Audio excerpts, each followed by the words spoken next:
ओम शनिदेवाय नमः। प्रेम से बोलिए भगवान शनिदेव की जय। भगवान श्री गणेश की जय। सर्वदेवी देवताओं की जय।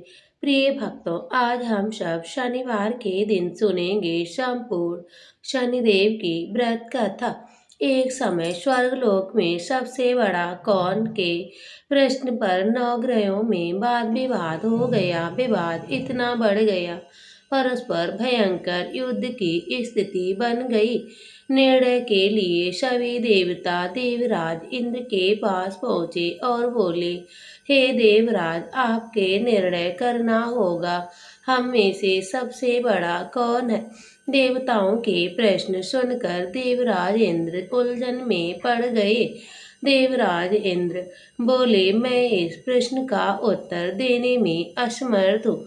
हम सभी पृथ्वी लोक पर उज्जैन नगरी में राजा विक्रमादित्य के पास चलते हैं। देवराज इंद्र सहित सभी नवग्रहों देवता उज्जैन नगरी पहुंच गए। महल में पहुंचकर जब देवता उनसे अपना प्रश्न पूछा तो राजा विक्रमादित्य भी कुछ देर के लिए परेशान हो उठे, क्योंकि सभी देवता अपनी अपनी शक्तियों के कारण महान थे। किसी को छोटा या बड़ा कह देने से उनका क्रोध के प्रकोप से भयंकर हानि पहुंच सकती है।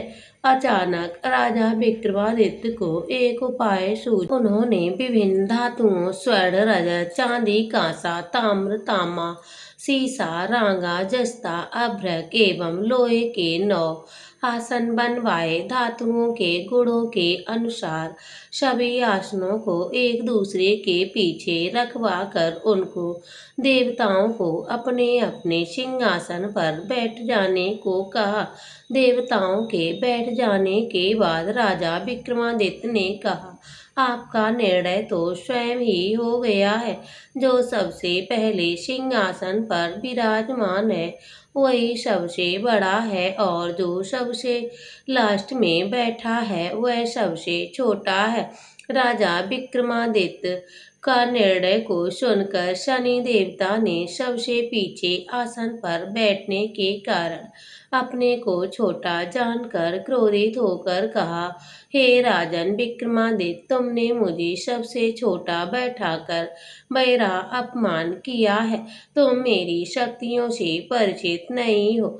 मैं तुम्हारा सर्वनाश कर दूंगा। शनिदेव ने कहा, सूर्य एक राशि में 1 महीना और चंद्रमा 2.25 दिन, मंगल 1.5 महीने और बुध और शुक्र 1-1 महीने, बृहस्पति 13 महीने रहते हैं। लेकिन मैं किसी राशि पर 7.5 वर्ष 7.5 तक रहता हूँ। बड़े से बड़े देवता भी मेरे प्रकोप से पीड़ित हैं। राम को सब 7.5 आई तो वन में जाकर रहना पड़ा, और रावण की 7.5 आई तो युद्ध में मृत्यु का शिकार बनना पड़ा। अब तुम भी मेरे प्रकोप से नहीं बच पाओगे। इसके बाद अन्य ग्रहों के देवता तो प्रसन्नता के साथ चले गए, परंतु शनिदेव क्रोध के साथ वहां से विदा हुए। राजा विक्रमादित्य पहले की तरह ही न्याय करते रहे। उनके राज्य में सभी स्त्री पुरुष बहुत ही आनंद से जीवन यापन कर रहे थे। कुछ दिन ऐसे ही बीत गए। उधर शनि देवता अपने अपमान को भूले नहीं थे। राजा विक्रमादित्य से बदला लेने के लिए शनि देव ने एक घोड़े के व्यापार का रूप धारण किया और बहुत से घोड़े लेकर राजा के साथ उज्जैन नगरी पहुंच गए। राजा विक्रमादित्य ने राज्य में किसी घोड़े के व्यापारी के आने का समाचार सुना तो अपने अश्वपाल को कुछ घोड़े खरीदने के लिए भेज दिया। घोड़े बहुत कीमती थे। अश्वपाल ने जब वापस आकर लौटकर राजा को इस बारे में बतलाया तो राजा विक्रमादित्य ने स्वयं आकर एक सुंदर एवं शक्तिशाली घोड़े को पसंद पसंद किया और घोड़े की चाल देखने के लिए राजा उस पर घुड़सवार हो गए और वह घोड़ा बिजली की गति से दौड़ पड़ा। तेजी से दौड़ता हुआ घोड़ा राजा को दूर एक जंगल में ले गया और फिर राजा को वहां गिराकर जंगल में ही कहीं गायब हो गया। राजा विक्रमादित्य नगर को लौटने के लिए जंगल में इधर उधर भटकने लगे, लेकिन उन्हें लौटने का कोई रास्ता ना मिला। राजा को भूख प्यास लग रही थी। बहुत घूमने पर उसे एक चरवाहा मिला। राजा ने उससे पानी मांगा। पानी पीकर राजा ने उसे चरवाहे को अपनी सोने की अंगूठी दे दी। फिर उसे रास्ता पूछकर वह जंगल से निकलकर पास के नगर में ही पहुंचा था। राजा ने सेठ की दुकान पर बैठकर कुछ देर तक आराम किया। उस सेठ ने राजा से बातचीत की तो राजा ने उसे बताया कि मैं उज्जैन नगरी से आया हूँ। राजा ने कुछ देर तक दुकान पर बैठने से सेठ जी की बहुत बिक्री हुई। सेठ ने राजा को बहुत भाग्यवान समझा और खुश होकर उसे अपने घर ले आए। भोजन के लिए बैठाला। सेठ ने सोने के हार की खूंटी पर लटका हुआ देखा। राजा को उस कमरे में छोड़कर सेठ कुछ देर के लिए बाहर आ गया। तभी एक आश्चर्यजनक घटना घटी। राजा को देखते देखते सोने की हार उस खूंटी निगल रही थी। सेठ ने कमरे में लौटकर हार को गायब देखा तो चोरी का संदेह राजा पर ही किया, क्योंकि उस कमरे में केवल राजा ही बैठे हुए थे। सेठ ने अपने नौकर से कहा, इस परदेशी को रस्सियों से बांधकर नगर के राजा के पास ले चलो। राजा विक्रमादित्य ने हार के बारे में पूछा तो उसे बतलाया। उसके देखते ही देखते खूंटी ने हार निगल लिया था। इस पर राजा ने क्रोध होकर चोरी करने का अपराध में विक्रमादित्य के हाथ पैर तोड़ दिए और काट कर आदेश दिया। राजा विक्रमादित्य के हाथ पांव कट जाने से उस नगरी के सड़क पर छोड़ दिया। कुछ दिन बाद एक तेली उधर से आकर अपने घर की ओर आ रहा था।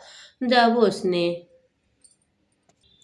विक्रमादित्य को देखा तो अपने कोलू पर बिठा लिया और राजा आवाज देकर बोलो बैलों को हाँकता हुआ इस तरह तेली का बैल चलता रहा और राजा को भोजन मिलता रहा। शनिदेव के प्रकोप से 7.5 पूरे होने पर वर्षा ऋतु आई और राजा विक्रमादित्य एक रात मेघ मल्हार गा रहे थे।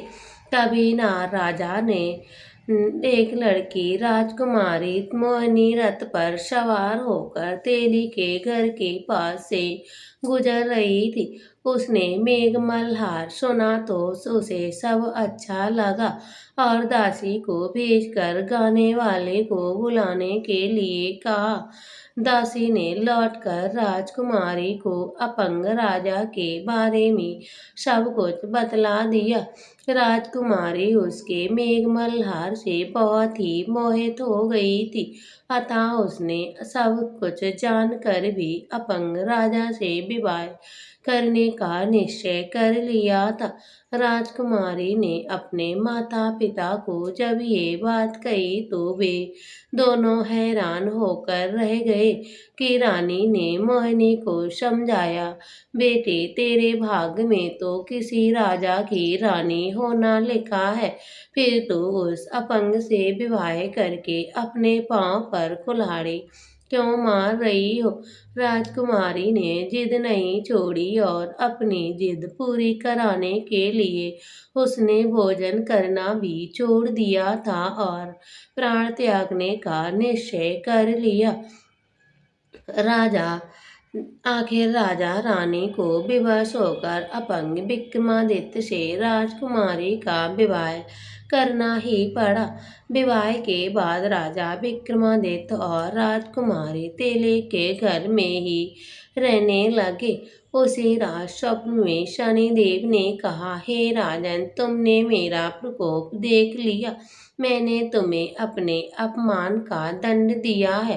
तब राजा ने शनिदेव बाबा से क्षमा मांगी और कहा और प्रार्थना की, हे शनिदेव बाबा, आपने जितना दुख हमें दिया है उतना अन्य किसी को मत दे। तब शनिदेव बाबा ने कुछ सोच समझ कर कहा, राजा, मैं तुम्हारी प्रार्थना स्वीकार करता हूँ। जो कोई स्त्री पुरुष मेरी पूजा करेगा, शनिवार को व्रत करके मेरी कथा सुनेगा, उस पर मेरी अनुकंपा बनी रहेगी।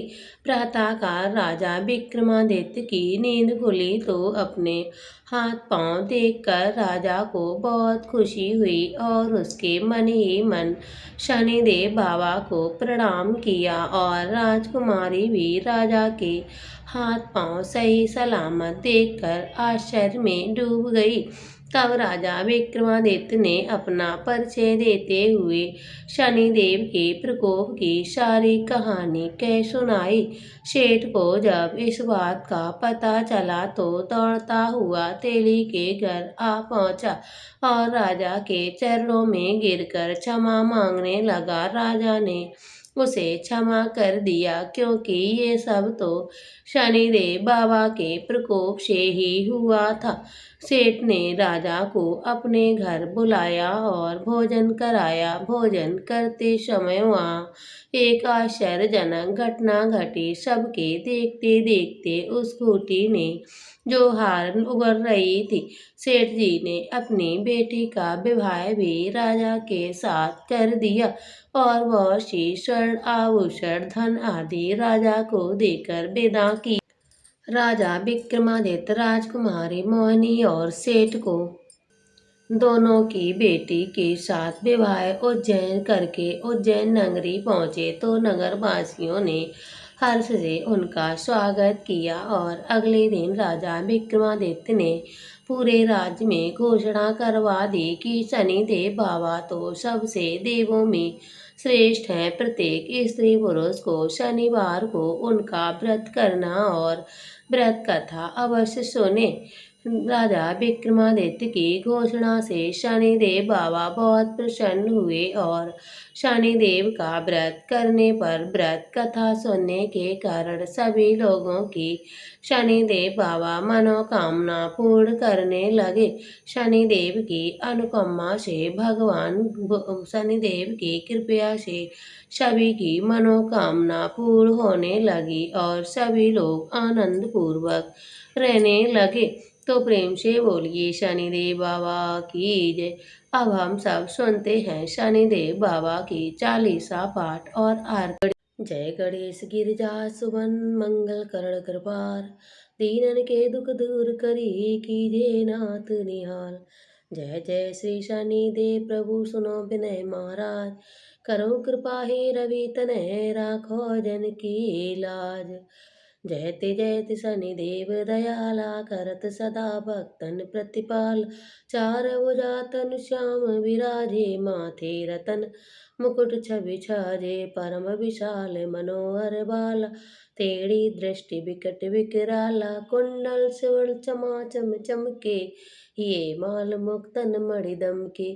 कर में गदा त्रिशूल कुठारा, बल बिच करे संहारा। पिंगल कृष्णो छाया नंदन, यम कोष्ठ रौद दुख भंजन। शौरी मंद शनि दस नामा, भानु पुत्र पूजै सब कामा।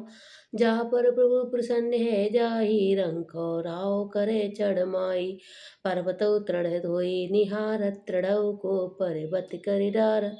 राज मिलत बन रामई दीनो, कह कीमत हर लीनो। बनहु में मृग कपट दिखाई, मात जानकी गई चुराई।